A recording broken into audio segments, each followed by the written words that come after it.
Welcome to the Slop Farm. Enjoy the video. In this video, I will explain how to use Fidelity NetBenefits, an easy method for managing your workplace benefits. First, you will log in using your username and password.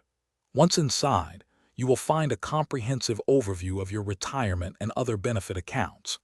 This platform is designed to give you control over your financial future, allowing you to view balances, track performance, and make important decisions about your investments and contributions. It is a powerful tool for your financial well-being.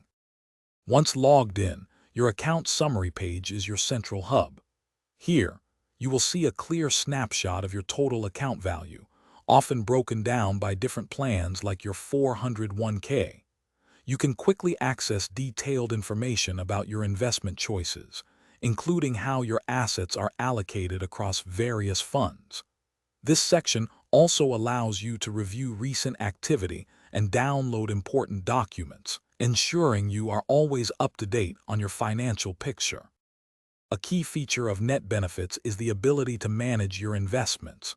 You can easily change your contribution rate, perhaps increasing it by 1 or 2% to boost your savings. Furthermore, you have the flexibility to exchange funds, moving money between different investment options to align with your financial goals. The platform also offers helpful resources and tools, such as risk assessment questionnaires, to guide you in making informed investment decisions for your future.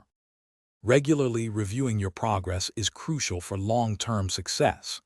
NetBenefits provides tools to help you project your retirement income and see if you are on track. You can also explore a wealth of educational materials, from articles to webinars, to deepen your understanding of personal finance. Remember to keep your personal information, like your address or beneficiaries, updated. This ensures all communications and benefits are directed correctly, securing your financial future effectively. Thanks for watching. Consider subscribing if we helped you today.